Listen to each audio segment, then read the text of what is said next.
Dime. Ok. Merecer la vida no es callar y consentir tantas injusticias repetidas. ¿Qué fue? Es una virtud, es dignidad y es la actitud de identidad más definida. Eso de durar y transcurrir no nos da derecho a presumir, porque no es lo mismo que vivir, honrar la vida. Bienvenidos a otra entrega más de Todo Tenemos una Historia que Contar. Hogando. Buenas noches, gracias Santiago por tan elocuente frase, muy buena. Me hace recordar el pasado. Hoy tenemos en cabina a un invitado que llevo muy prendado del corazón, muy especial. ¿Cómo decir? Es hermano cruzrojista, compañero de trincheras, amigo, compadre. Esta noche tenemos al licenciado Raúl Santiago González Pantaleón para hablar de sus peripecias y su pasado por tan, iba a decir infame, tan famosa institución. Adelante, Santiago. Bienvenidos a nuestra cabina, señor Raúl González. Gracias por la invitación. ¿Me están escuchando? Sí, perfectamente, Raúl. Ok. Raúl, ¿en dónde naces como dominicano activo, diríamos? No, nací en San Francisco de Macorís, provincia de Duarte, en el año 1973, en el mes de abril. El Día de los Tontos en Estados Unidos, el día primero. Aunque mi familia vivía en Salcedo, para esa época, nosotros nacíamos en San Francisco de Macorís, aunque todos mis hermanos están declarados en Salcedo, yo estoy declarado en San Francisco de Macorís. Luego, sí, mi mamá, que era profesora de secundaria, como estaba haciendo la carrera de Derecho, pidió su traslado a San Francisco y a finales de los años 70 nos mudamos al municipio cabecera, San Francisco de Macorís, donde ahí hice la segunda etapa de mi niñez, prácticamente hasta la adolescencia, luego de venir para Santo Domingo. Un paso difícil para un joven de esa época ir a la capital, me imagino, ¿verdad? Bueno, ¿qué te digo? No obstante, en esa época el país, igual que la capital, era un patio. Imagínate, la ciudad llegaba hasta la Churchill. Yo recuerdo que en esa época, después de Metalón, todo eso eran fincas. Y ni hablar de Villamella, después que tú cruzabas el puente, todo eso era prácticamente subrural. En el este estaba, qué sé yo, el Sancho Sama, los Minas, pero después para allá, todo eso también era. Y sí, fue una transición, pero como yo venía ya de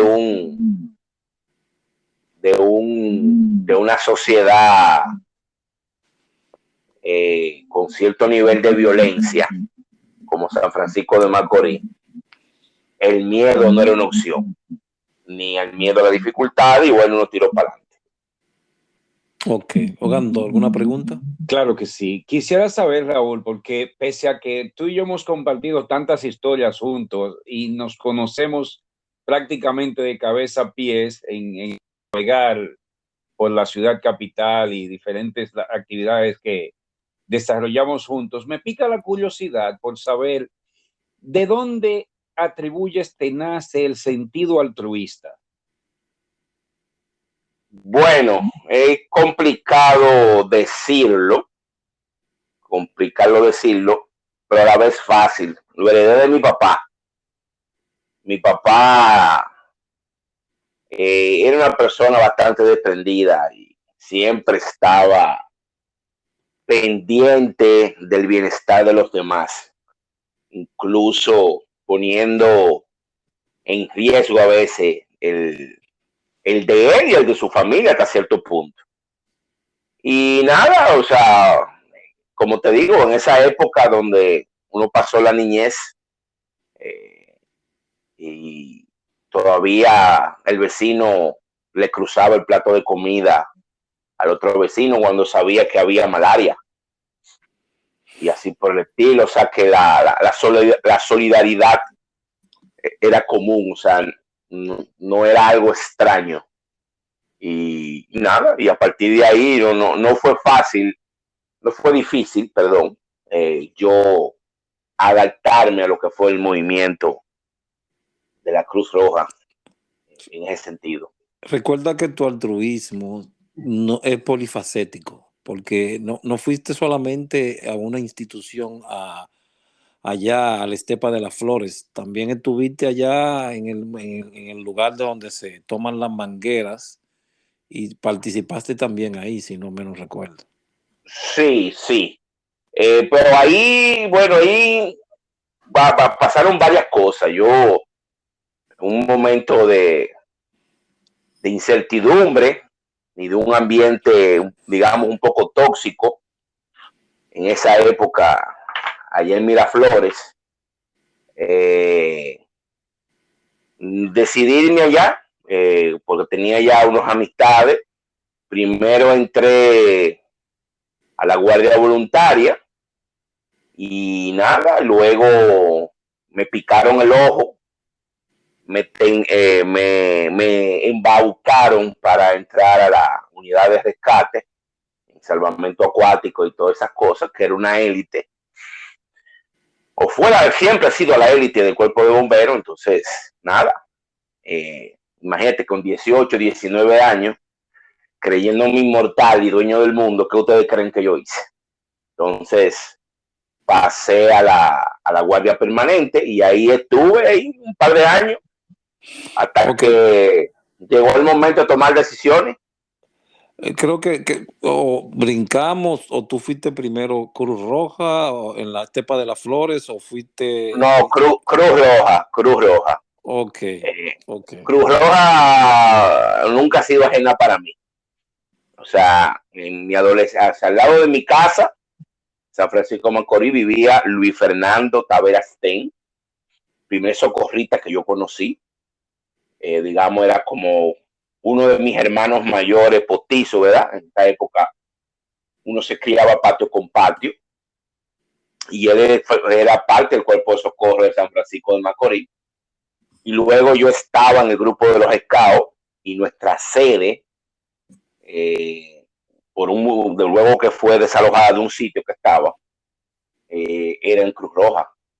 Y cuando había inundaciones en Villarrío y todas esas cosas, ya para esa época, ya yo con 15, 16 años, yo sabía quién era Miguel de la Rosa, Atahualpa, Edwin, Valverde, toda esa gente yo sabía quién eran, porque yo no era ajeno, o sea, ellos iban ahí a San Francisco de Macorís, pero yo era un muchacho, y que tenía interés por entrar a Cruz Roja, en ese momento, no. Mi hobby en esos días era ir al aire libre, hacer montañismo con los escados y jugar. Ya luego sí, ya que pasan los tiempos, pasan los días, ya uno viene para Santo Domingo, ya tenía interés por mejorar mis dotes de nadador. Alguien me orientó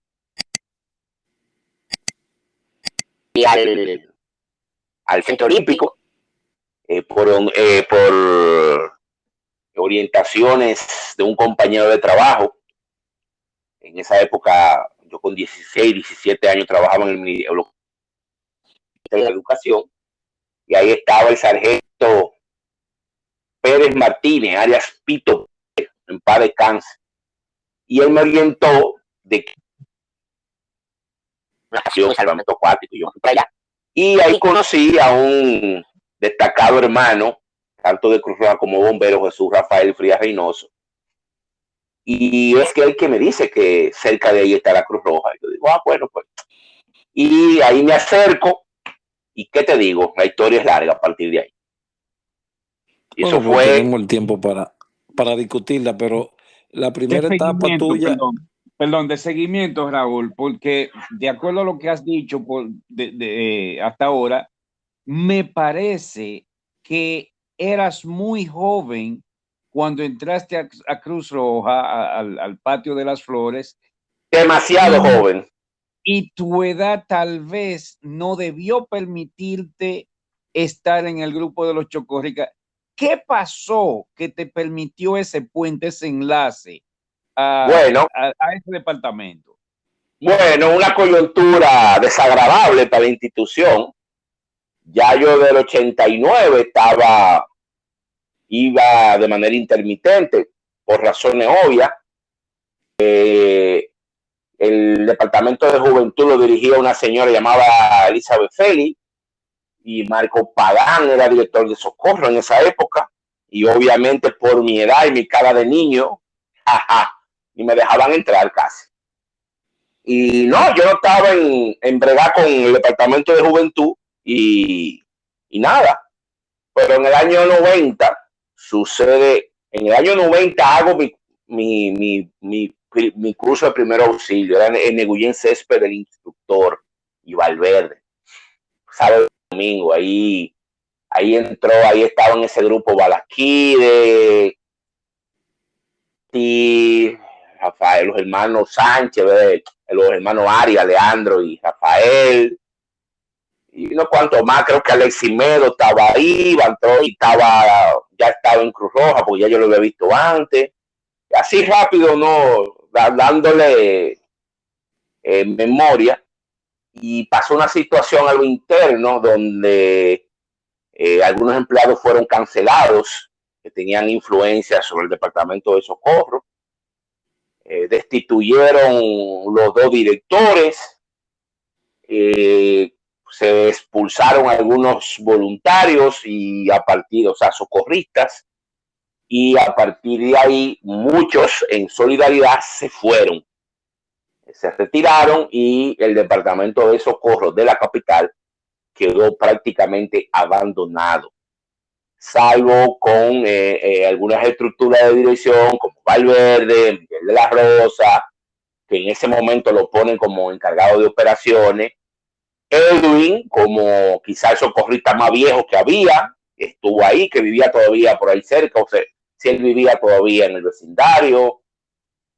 Giovanni, Adriano Paulino quedó por ahí, quedaron unos cuantos, y del grupo que habíamos hecho el PAB, dentro de eso estaba Balasquide, David Pérez, los hermanos Arias, Lenín.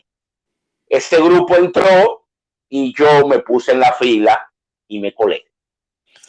Ese se puede decir que y es me colé. etapa, entonces, Raúl, ese se puede decir que es la etapa de los famosos 28 en la estepa de las Flores. Se numeró como 28 porque realmente el cuerpo, o sea, la parte activa, muy activa, así reconocido, eran 28. Melvin Vera, Marily de la Cruz, Ricky, Luis, Horacio López, ¿quién más? Difo, Neguyen. Pero Neguyen ya estaba en irse, él estaba en otra línea. Ana Frank, Raiza, Lee, o sea, mucha gente. Aunque Raiza y Lee eran doble agente, en el sentido de que ellos estaban en los bomberos. Ellos estaban allá y estaban aquí. Y bueno, y dijeron 28, pero fueron más. Fueron más personas. Decidieron no volver. Pero al final había un grupo, del grupo de los sábados y de los domingos, donde yo me gradué, en mi primer PAB. En ese grupo que reclutaron, yo me quedé. Tengo que agradecerle a Edwin. Edwin me protegió. Pues no era del agrado de algunos de los directivos por mi juventud y por lo inquieto que era, pero tengo que agradecerle eso a Erwin Robert, que me protegió y y ahí me colé. Bien, pero yo era muy muchacho. Creo que cumplía 17 en el 90 o 16, qué sé yo, no me acuerdo. Creo que 17. Y eras de los más mayores, porque según cuenta la historia, habían otros más jóvenes que tú todavía en el departamento de socorro. No, Pero, Francisco y Edward estaban en juventud, pero ¿qué pasa? Ponen a su hermano, al ingeniero Gustavo Isidro, de director de socorro, en ese proceso. Y más adelante, no en ese momento, más adelante, Francisco sí comienza a participar porque su hermano se lo permite. Pero Francisco y yo somos de la misma edad. Creo que Edward es que es más viejo, es más joven, que es un año o dos menos. Pero Edward no estuvo casi hasta un año y pico después. Pero Francisco sí, pues su hermano estaba ahí. ya. O sea, pero sin embargo, cuando había actividades de cierto peligro, Gustavo no lo dejaba ahí. Copiado. He notado y también creo que era muy común y parece que así ha sido en todas las épocas, que uno siempre tenía un padre y por lo general un padrino. Podría ser el mismo. Padre nos referíamos al instructor oficial que daba tu curso y padrino aquel que por algún tipo de cualidad que veían en ti te protegían, porque no sé, siempre hubo algo, un je ne sais quoi dentro de la institución que siempre querían sacar a esto, empujarlo hacia afuera, no darle participación, pero el padrino o el padre te protegía y te metía, te colaba en lo que podía, etcétera. ¿Fue así también para ti? Sí, esencialmente sí, así mismo. Pero no fue tan complicado. Pues ya al quedarme ahí, pasó el tiempo y llegué a la mayoría de edad y ya ahí no podían forzar el mingo conmigo. Pero sí fue así. Fundamentalmente Edwin, que quedó prácticamente como, y lo designaron como su jefe de operaciones. Y realmente yo estuve bajo su sombra por un buen tiempo. Ahí en ese sentido. Y por ahí pasó el tiempo y bueno, llegó el tiempo que ya yo era mayor de edad y ya ahí era impostergable. ¿Puedes, Raúl, nombrar los directores de socorro con los cuales tú estuviste? Bueno, cuando me acerqué la primera vez, era Marcos Pagán.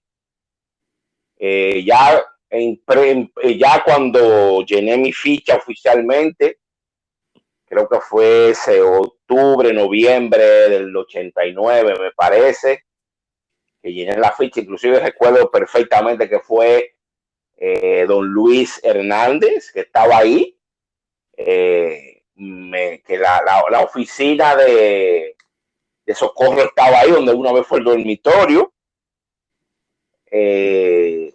Yo llené la ficha y Pagán era el director.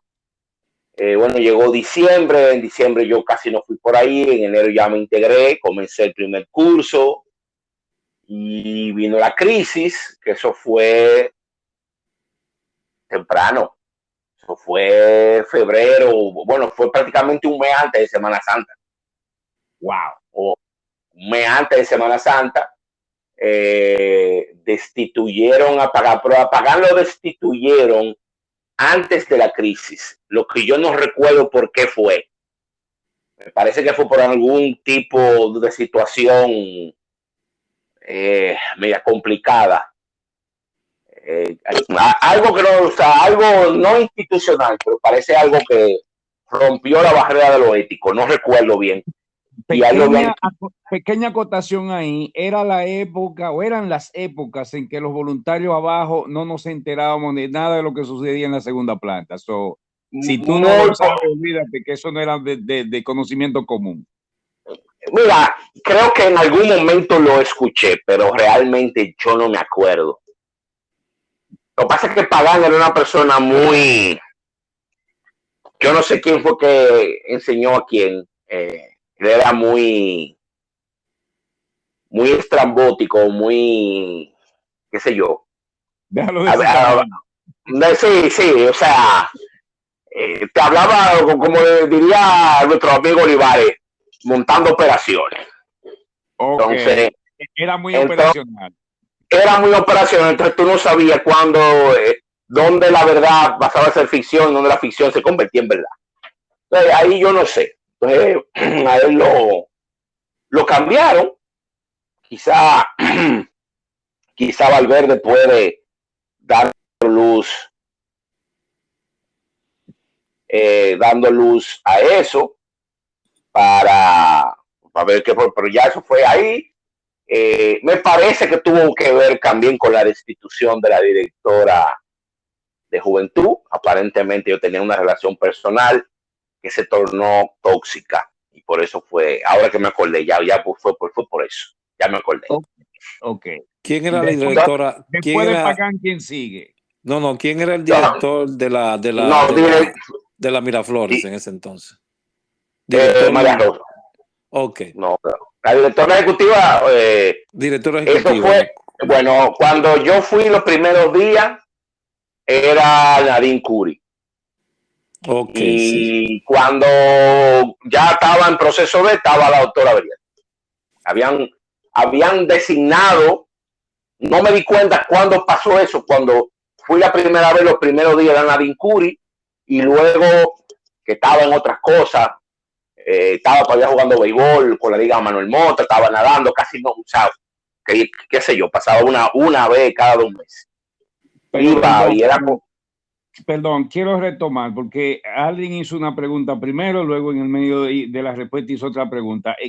Retomemos los directores de Socorro desde tu entrada hasta tu pequeño hiato y, ¿por qué no? Luego de que retornas del hiato, los directores subsiguientes, por favor.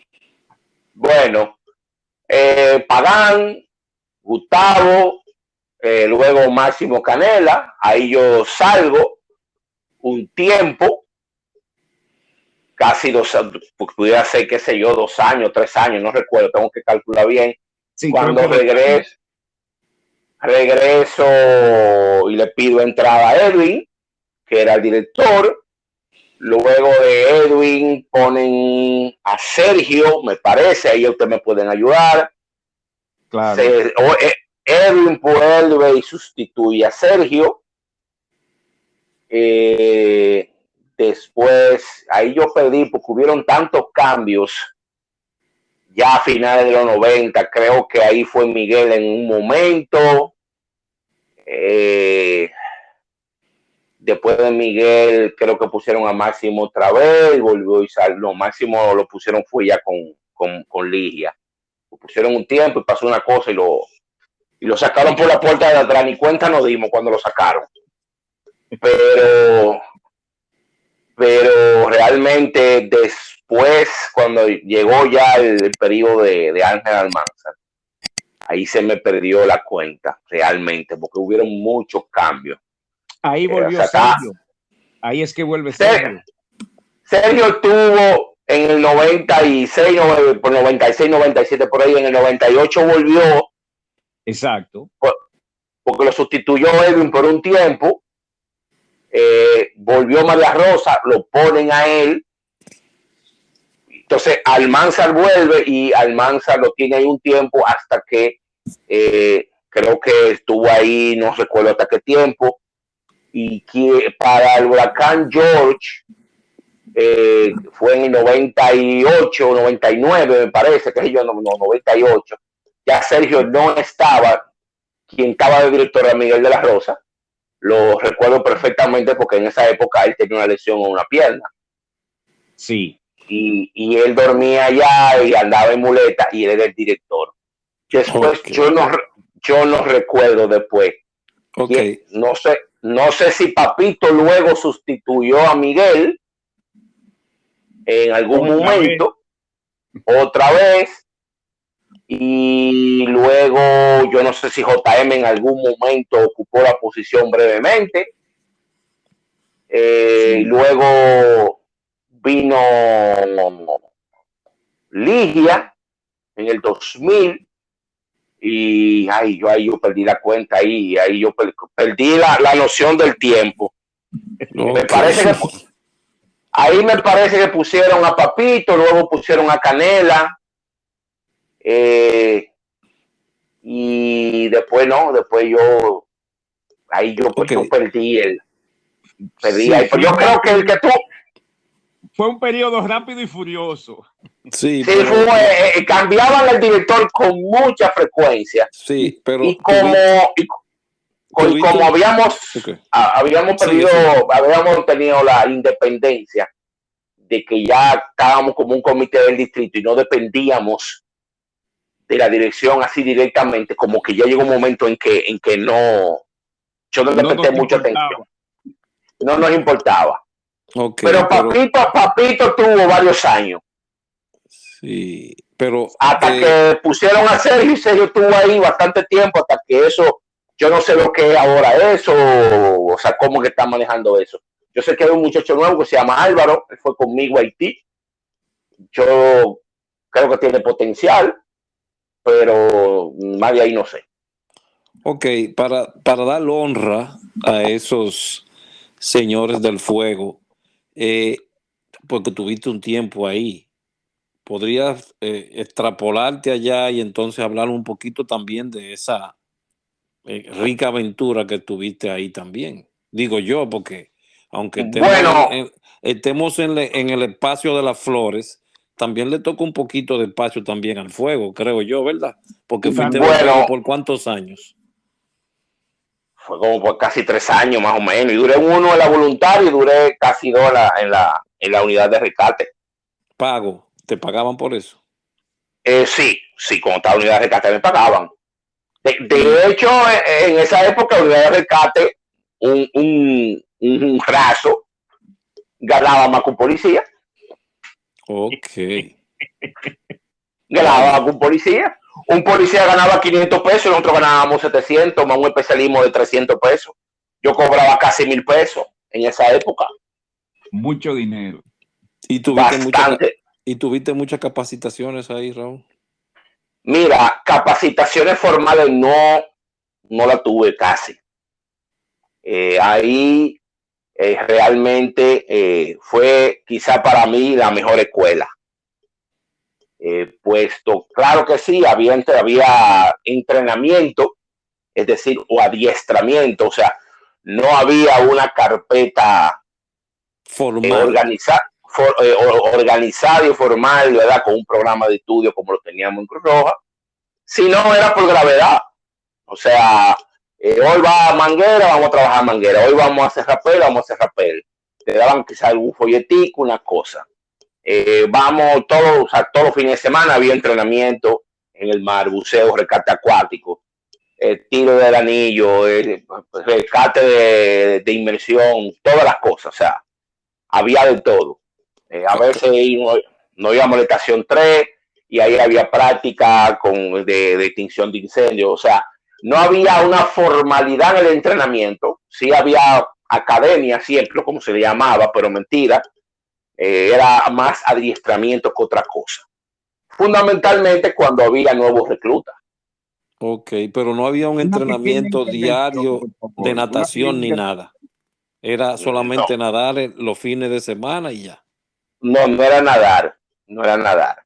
Era rescate. No, porque ahí tú no podías llegar sin saber. Usted quería ser de la unidad, usted tenía de la brigada, como le decíamos, tenía que pasar un examen. Primero tenía que ser bachiller. Si usted no era bachiller, el personal de rescate, salvo excepciones, por algunas destrezas particulares, prácticamente todos éramos bachilleres. O sea, un nivel normal, o sea, más en esa época, 30 años atrás, donde tú eras bachiller, tú casi eras un máster. Entonces había que ser bachiller y ahí no te iban a enseñar, o sea, usted tenía que hacer tres inmersiones a pulmón, recuerdo que eran 35, no, 30, 35 y 40. Pero a buscar qué tan profundo, por el amor de Dios. Bueno, y si hoy el jefe del Cuerpo de Bomberos de Santo Domingo, José Luis Flores Ventarame, estaba de humor o no estaba de humor, había que bajar 45. Entonces, para responder rápidamente ahí a Aldrin, es que tú no podías ser considerado buzo de rescate o rescate acuático si tú no podías bajar una atmósfera a pulmón. Eso es sine qua non. Sine qua non, entonces, exactamente 33 pies. O sea, tú tenías que bajar una atmósfera 33 pies. Más de arriba son 2. Entonces, nada, o sea, tú tenías que saber nadar, o sea, tú tenías que tener mucho conocimiento en seguridad acuática, no en salvamento acuático, seguridad acuática. Ahora ya, el salvamento acuático sí ya la practicábamos, sí ya la ensayábamos, pero ya era una rutina entre nosotros. Y una normalmente... de seguimiento, Raúl, perdona. ¿Cuáles eran los requisitos para poder aspirar a ser de esa unidad, de ese escuadrón, digamos?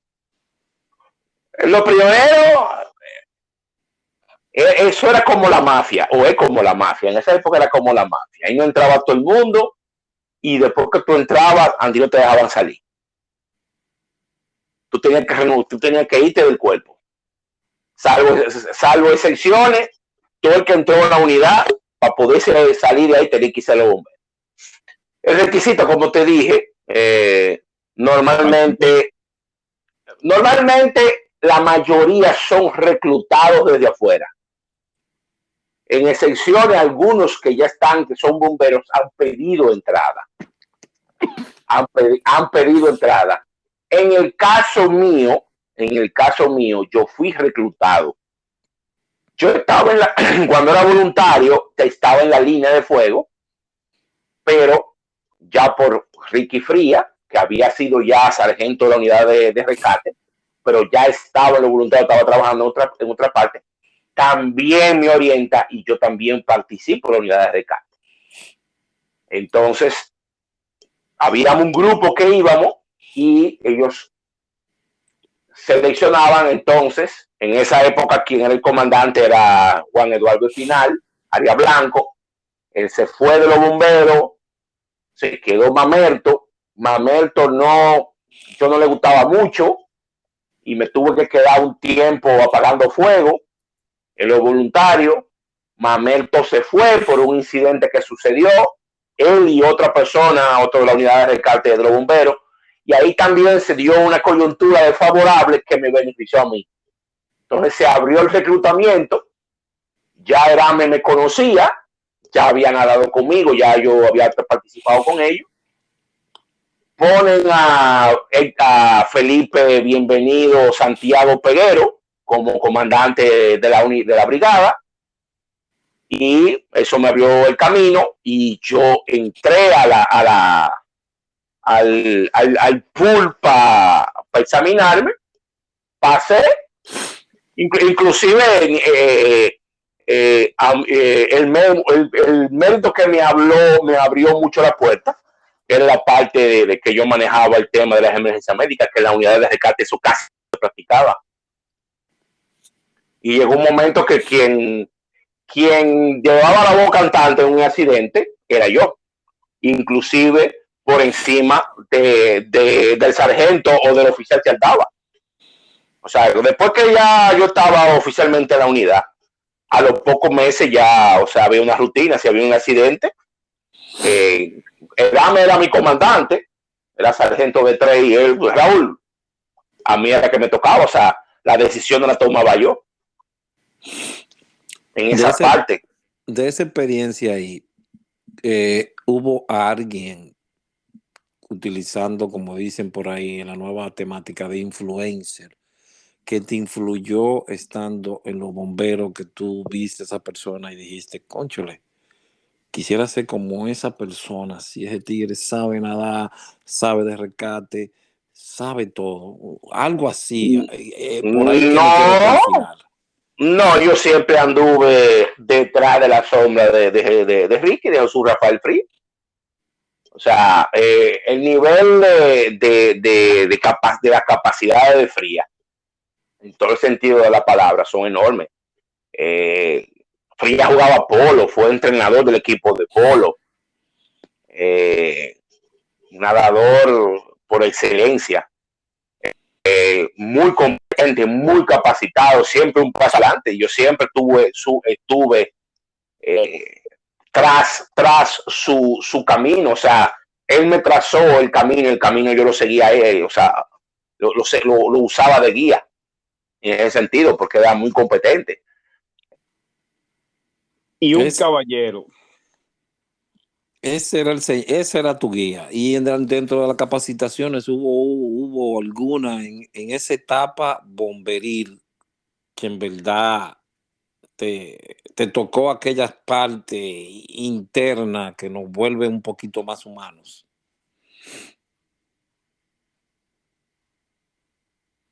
Hello. Raúl, Ay, no. parece que se le interrumpió la transmisión a Raúl. No, pero yo estoy oyendo a ustedes. Perfecto. Okay. Continúa. Yo lo estoy oyendo. Oye, No, Peguero en el sentido familiar, o sea, Felipe Peguero era como un papá para muchos de nosotros. ok, en cuanto Una, a las capacitaciones, ¿hubo alguna que realmente bueno, se Peguero, sintonizó más? no Peguero, porque Peguero, aparte de comandante de unidades de rescate, era encargado de capacitación, o sea, él era encargado de lo que llamaba la academia, ahí en los bomberos. Y en sentido general, él fue que más influyó en ese sentido, en lo que tenía que ver con la sensibilidad, los valores éticos y los valores morales. Claro, Ok, habían otras personas, los bomberos, en las cuales uno también claro. aprendió mucho, que uno respeto todavía, porque muchos están vivos, ya viejitos, pero están vivos, y eran gente con mucha experiencia y mucha competencia. Y son gente con la que uno aprendió no solamente lo que tiene que ver con los seres bomberos, sino eh, lo que era el don de mando, dirigir personal, todas esas cosas. Uno la vio con esa gente. Y fueron gente que cuando se fueron, cuando le tocó retirarse, se fueron con todos los honores. Son gente que influyeron en uno positivamente.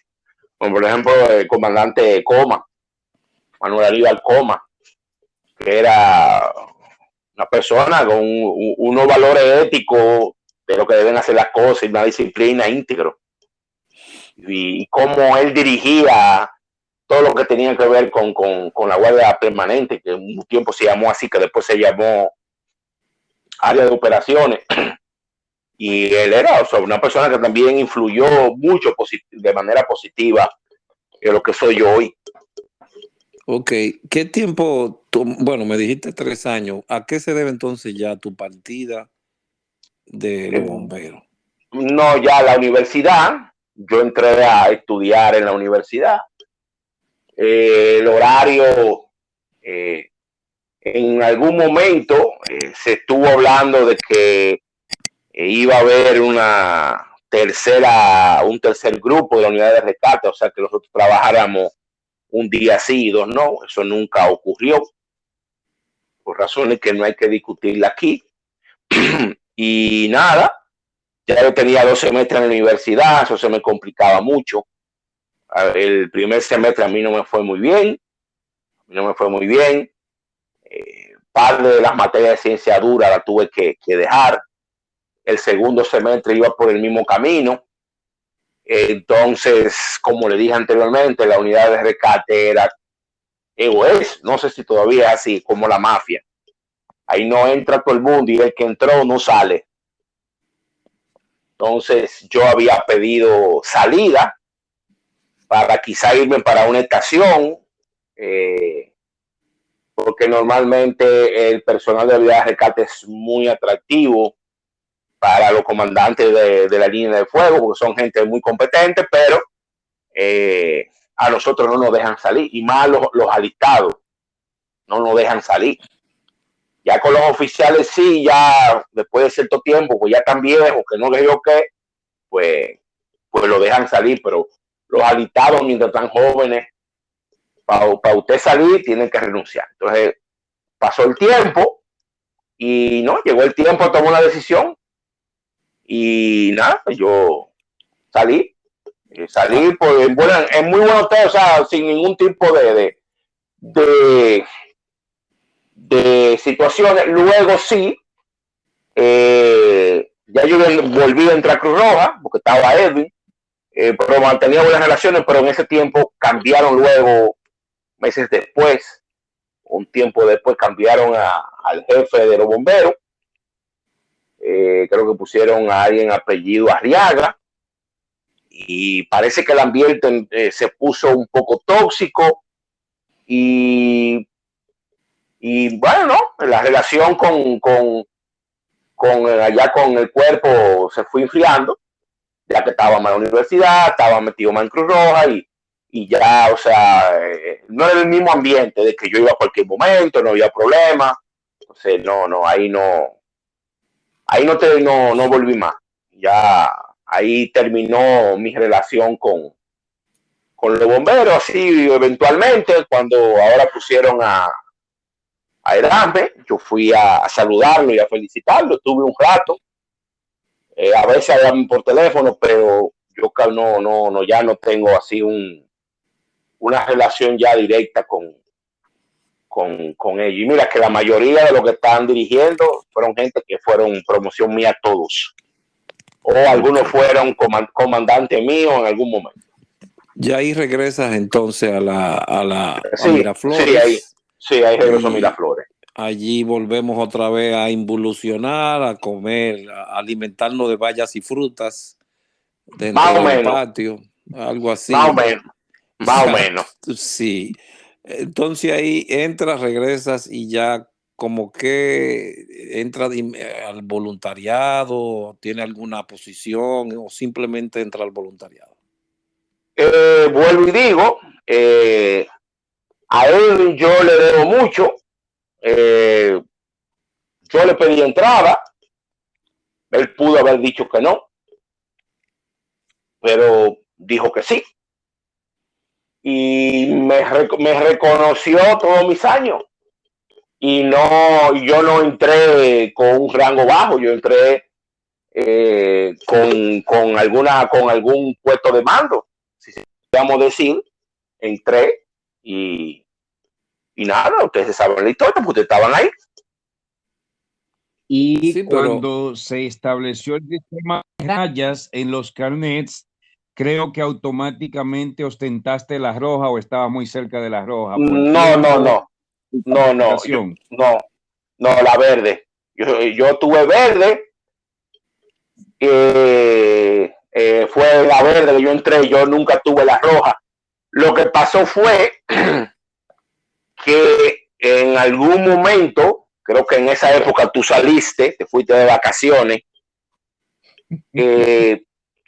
prácticamente el socorrista de mayor rango era yo, mano derecha de Edwin, y nada, él se inventó un rango y me hizo en personal, digamos, el primer encargado de los voluntarios. Se inventó ese rango porque él necesitaba que las cosas funcionaran, y si yo no tenía un rango específico, habían algunos que me iban a poner resistencia. Luego de estuve en ese rango, pues ya las cosas se iban a facilitar. Pero eso fue así que me mantuve siempre. Raúl, una preguntita ahí mismo. A mí me parecía, cuando te conocí, que tú eras una persona que tenía amplios conocimientos sobre los primeros auxilios. Sin embargo, no sé si nunca te decantaste por la línea de instrucción o ¿A qué atribuyes que se te hiciera difícil haber alcanzado el rango de instructor? Bueno, realmente, te voy a ser sincero. Yo entré, o sea, al final cuando Aldrin y tú dijeron, bueno, vamos a ser un instructor, yo accedí fue por gravedad, pero realmente la parte de instrucción en primer auxilio a mí realmente no era mi interés así muy particular.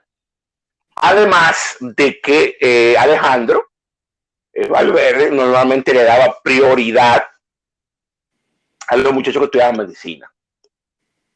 Eso no hay mucha vuelta. Entonces, además de que ocuparme de la parte, ¿verdad? Como de lo que tiene que ver con las operaciones, los servicios y la cosa, te ayudaba a ti, ayudaba a él, después tú saliste, muchas cosas caían sobre mí y realmente el tiempo no me podía abrumar porque el tiempo tenía que administrarlo. Entonces, luego sí se dio la oportunidad, yo entré, pero realmente no quise echar esa batalla en ese momento porque realmente no sé si era lo que me interesaba en ese momento. Entiendo. Gracias. Entonces, después de ahí, ¿qué continúa haciendo Raúl González en esa etapa? Porque se vivió muchas etapas. Hubo una etapa dentro de la misma Miraflores que fue la etapa revolucionaria. Valverde sufrió mucho esa etapa, pero no era la etapa revolucionaria de conflicto. No, mira, acuérdate que estaba la ley vieja. Acuérdate que estaba la ley vieja. El uso de los tichel, que Valverde se encoleraba bastante cada vez que nos veía con, tú sabes, el Che y esta gente. Y entramos en esa etapa. Después de ahí, ya con Olivares, continúas haciendo alguna otra gestión, porque ahí se divide entonces la primera etapa y después tenemos que pasar a la de Distrito Nacional. Bueno, yo con Edwin me mantuve a su lado hasta el año 96, cuando designan a la persona aquella del partido aquel como director ejecutivo. A mí se me dio una orden de que debía hacer algo. Yo lo hice lo que tenía que hacer.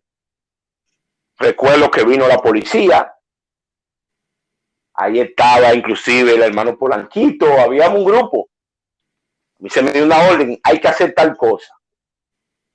Luego esa persona se negó. Dijo que no me había dado esa orden. Y hasta ese día ya fue otra cosa. Porque la lealtad, porque la lealtad es un camino doble vía. Desmontaste el altar, te entiendo. No, lealtad no, porque nadie es perfecto en la vida. Y yo sé cuáles son mis defectos, pero también yo sé los defectos de los demás. Yo sabía cuáles eran los defectos, pero yo no podía hacer nada. Mientras yo no cayera en esos errores, a mí no me importaba, porque yo no era quien para juzgarlo, o a él y a muchos más. Pero ahí sí es así, no, porque yo sé lo que él me dijo que hiciera. Y como quizá él pensó que yo no lo iba a hacer, pues yo sí lo hice. Entonces entró en miedo, entró en pánico, no supo lo que iba a hacer ahí.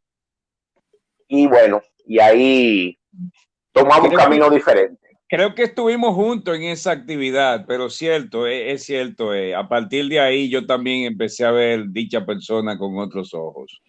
No. Creo que después de eso, yo creo que yo duré como 5 años que no le hablaba. Yo después de eso, duramos unos 5 años sin hablarnos. O sea, ese día él ya, o sea, creo, no recuerdo en ese No, claro, la lealtad es un camino de doble vía. Sí. Ok. Raúl, me parece conocer la respuesta, pero una vez ya que pasó la etapa de las guerras intestinas, pudimos lograr en combinación con todos los entes y agentes del cambio de la ley, y ya estamos más sosegados, estamos posicionados, cada quien tiene un rol que cumplir. De ese momento a la próxima hecatombe, podemos decir que fue la etapa creativa, y quería retomar esto porque lo habías dicho de soslayo, pero lo quiero especificar. Previo a principios de los 90, todas las instituciones basaban su entrenamiento casi todo en tradición oral. No había un folletito, si había un folletito eran 2 hojas, si eran más de 2 hojas. Poca cosa. Exacto, era tradición oral, como vos dijiste, adiestramiento, entrenamiento, piña, hablar, charlita. Pero ya que estamos en la etapa creativa, ¿cuál crees tú, y esta pregunta se me ocurrió hacerla el día pasado, cuál crees tú fue tu opus magna, tu mayor creación dentro de esa etapa creativa, valga la redundancia, en el Patio de las Flores? No, la creación no es mía, la creación fue tuya, que fue la formación básica. Yo nunca me la he atribuido. Precisamente en día pasado dije que mi opus magna fue Donde Mando, porque en esa yo soy coautor, tú eres la otra parte, pero Aldrin forjó los papiros. Yo nunca me he atribuido este tanto. Sí, porque formación básica.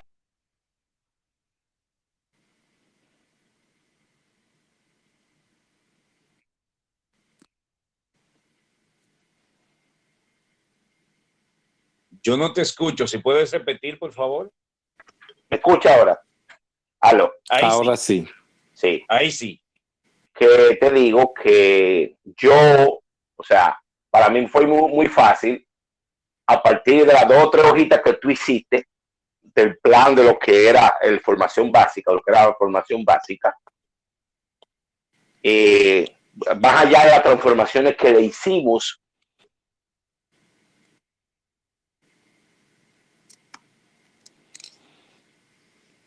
Se fue de nuevo, Raúl. Repite de nuevo, por favor. Simplemente la desarrollé y lo convertí. Dígame. Perdón, no, sigue. Tú decías que formación básica, ahí se te perdió. Luego, cuando lo retomaste, dijiste más allá del programa que tú hiciste y las transformaciones que le hicimos, porque es cierto, no fue formación básica, no fue desde el principio hasta el final lo que fue, sino sufrió varias transformaciones. Entonces ahí tú decías, por favor, continúa. Exactamente.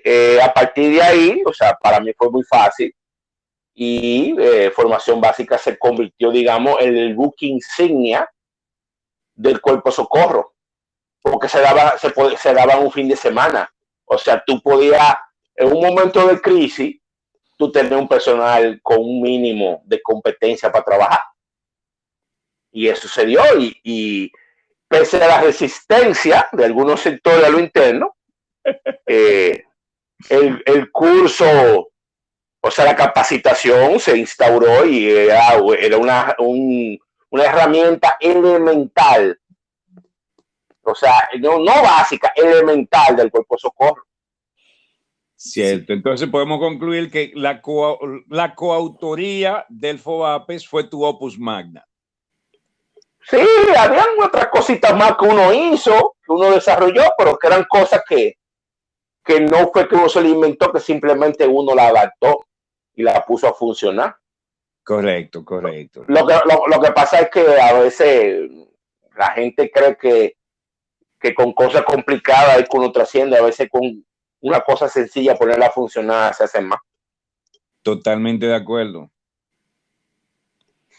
Pero eso básicamente, eso fue fue un legado que pudimos haberle dejado, indistintamente ¿verdad? de los manuales que se hicieron, todas esas cosas. Ese curso se le ha preguntado a varias personas y ha demostrado que después de ahí ellos han dicho que hubo un cambio en su existencia socorrial. En las capacitaciones que tomaste dentro de la Cruz Roja, ¿cuál provocó ese cambio en ti? Mira, realmente no te puedo responder esa pregunta. Porque, imagínate, yo hice mi primer auxilio, no es el primer auxilio que inclusive dábamos nosotros. Era un curso un poco más fuerte, con más, se daba con más competencia, o sea, el aprendizaje conllevaba más competencias, que inclusive lo que nosotros dábamos, que no eran malos. Cuando yo di RCP con Gustavo de instructor, para mí quizá el mejor instructor de RCP de la historia, todavía el RCP que yo he adaptado, que he aprendido con el tiempo, fue a partir de ahí. Y participé en muchas capacitaciones más avanzadas de ahí, nada que ver. Así puedo decirte. La parte de rescate en montaña, una experiencia que uno va adquiriendo, todos nosotros, las actividades de montaña que hacíamos después de formación básica, la vida bomberil fue bastante enriquecedora, puesto que como yo estaba en la élite siempre nos tocaba elevar la adrenalina a niveles altos. O sea que, ¿qué te digo? No te puedo responder de una cosa determinada, porque hay muchas cosas. Mi vida en este negocio es la suma de muchas cosas. Ok, ahora pasemos a la etapa, Raúl, Distrito Nacional, porque ya ahí hemos hablado bastante de esta primera etapa de tú de voluntario, pero sucede algo, se crea el Distrito Nacional y ahí tú tomas una participación importante como director de socorro y entre otras cosas. Bueno, mira. ¿Cómo fue ese proceso? Bueno, todo comienza con la modificación de la ley, los intereses que habían, los intereses de los... ya había por primera vez, se hicieron elecciones libres entre la sociedad, o sea, en toda la filial, en todos los comités de la sociedad nacional. Parte de los estatutos y los reglamentos era una copia burda de lo que es la Cruz Roja Española, cortesía de nuestro querido amigo y estimado Eduardo Romero. Simplemente fueron cambiando nombres, muchas cosas fueron hechas a la medida para habilitar personas, y no te puedo decir si realmente era viable hacer un comité en la capital. En muchos países funciona, como Costa Rica, Colombia, pero no sé realmente si fue la mejor decisión, pero fue lo que pasó. Todos sabemos lo que pasó en las primeras elecciones. El primer presidente, que todavía hoy es el presidente del comité, nuestro amigo Terrero, tuvo que salir por un tiempo, cerca de 6 meses, un año, hasta que pasó lo que pasó en el año 2000, hasta cierto punto una ilegalidad por parte del Ejecutivo, pero lamentablemente nosotros a lo interno habíamos entrado en ilegalidad, pues legislamos a nuestro favor y muchísimas diabluras más. Y cuando tú no respetas tu propio régimen, bueno, entonces no esperes que de afuera lo respete. Entonces, nada, dentro del decreto aquel estaba Terrero. Terrero ocupa el distrito. Recuerdo que nosotros estábamos trabajando en el sector privado, teníamos una pequeña compañía, nosotros tres. se dio la coyuntura. La idea fue que uno de nosotros instaláramos, se decidió que yo me fuera adelante, yo me fui adelante para explorar el camino, y luego te fuiste tú, después de un tiempo entró Gando, también entró en el grupo, y estuvimos ahí y funcionó. Teníamos equipo, teníamos poder de decisión, la coyuntura no fue favorable, por lo menos por los próximos año y medio, 2 años, pero las mismas alimañas de siempre, ¿verdad? Se comenzaron a colocar en posiciones estratégicas. Lamentablemente, donde nosotros estamos, creamos mucha sombra y hay mucha gente que no resiste eso. Ahí comenzaron a socavar el chisme, el metepié, el sabotaje, las situaciones, nada. Y por ahí, después ya del segundo año, tercer año, comenzó un proceso de declive, pero podemos decir que por lo menos en los primeros 2 años y medio, 3 años, pudimos tener fácilmente un cuerpo de socorro de más de 1,000 socorristas. ¿Qué se hacía? ¿Qué se hacía ahí en el Distrito Nacional? Bueno, ahí se hacían FOAP casi todos los fines de semana, se daban cursos de primer auxilio todos los fines de semana, rescate. Aunque fue, para mí, yo nunca estuve de acuerdo, pero fue una decisión de Sergio y Gando, crear las unidades separadas, rescate por un lado, y un lado la unidad de emergencia médica. La unidad de emergencia médica creció mucho en ese periodo, había muchos muchachos, llegó creo que a tener fácilmente 20, 25 muchachos bien formados, ¿verdad? Con su primer auxilio avanzado, su LS y otras capacitaciones de alto nivel.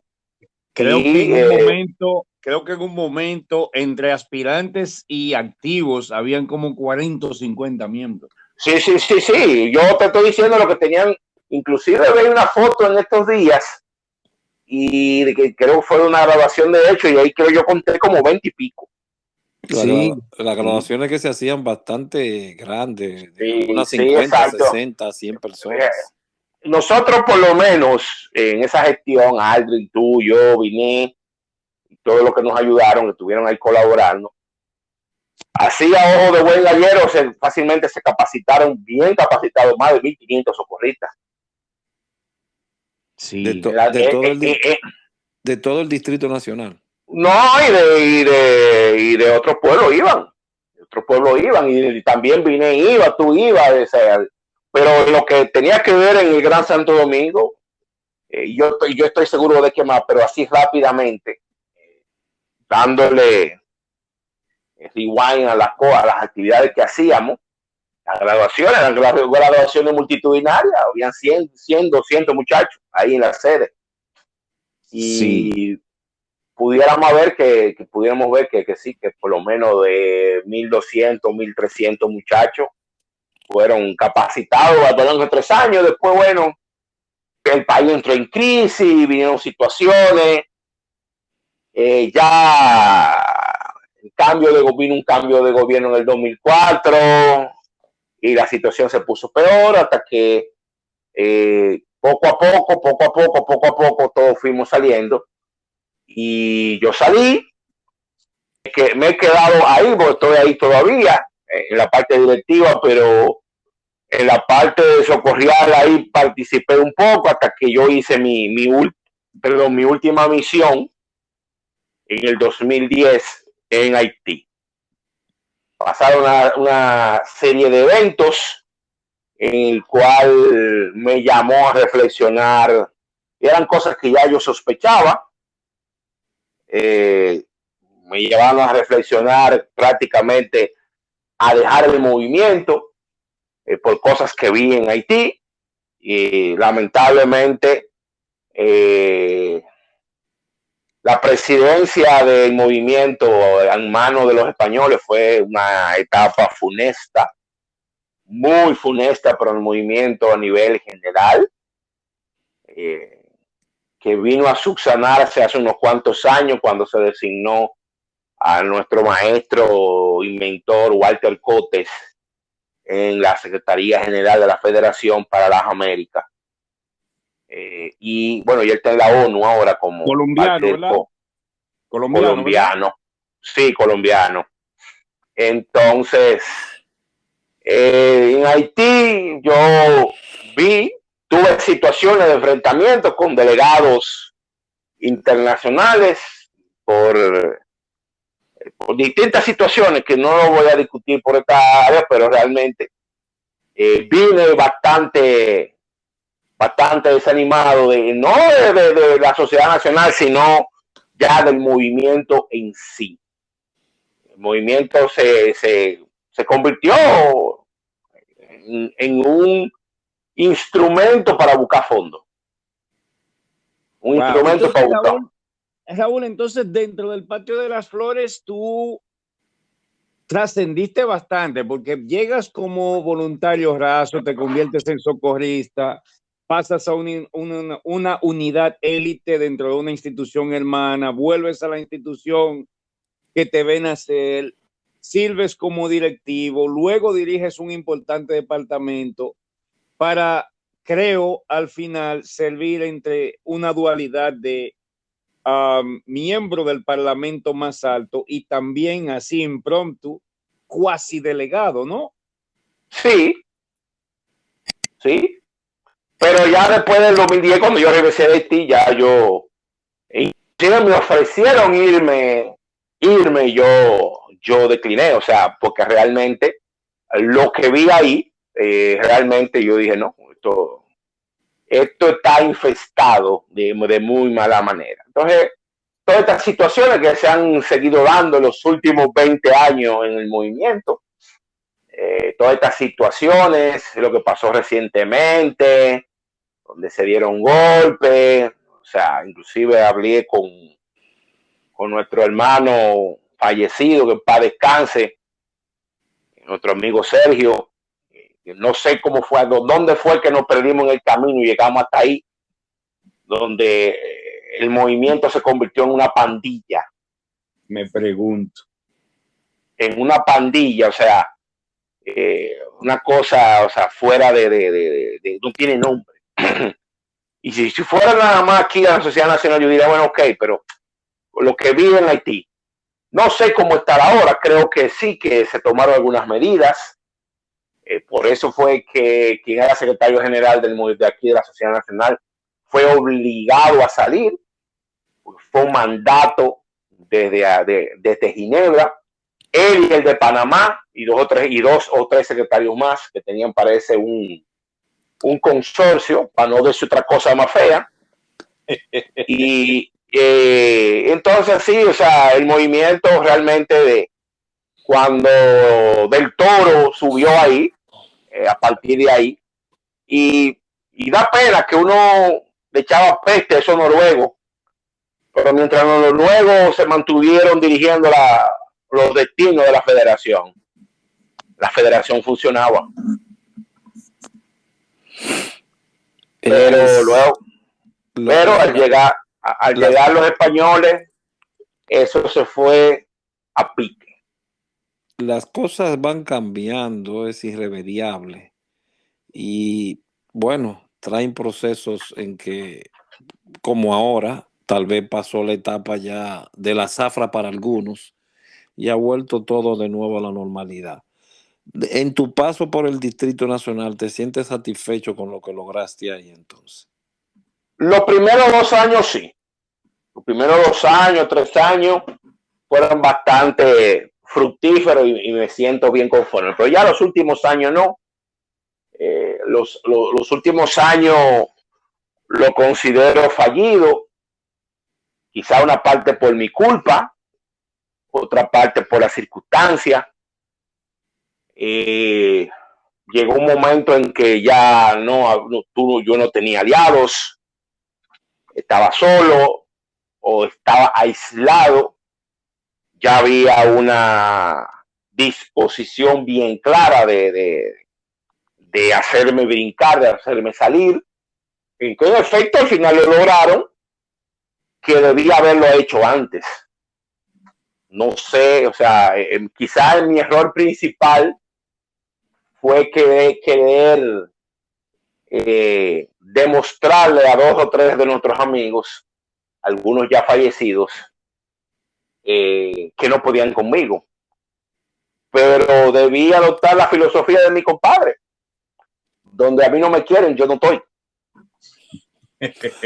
Ogando, debí hacerlo antes, pero no sé, quizá el apego de la institución, el romanticismo de pensar que podíamos lograr algo, que en algún momento se iba a dar una coyuntura, realmente no se dio, ni nunca se dio, ni nunca se va a dar.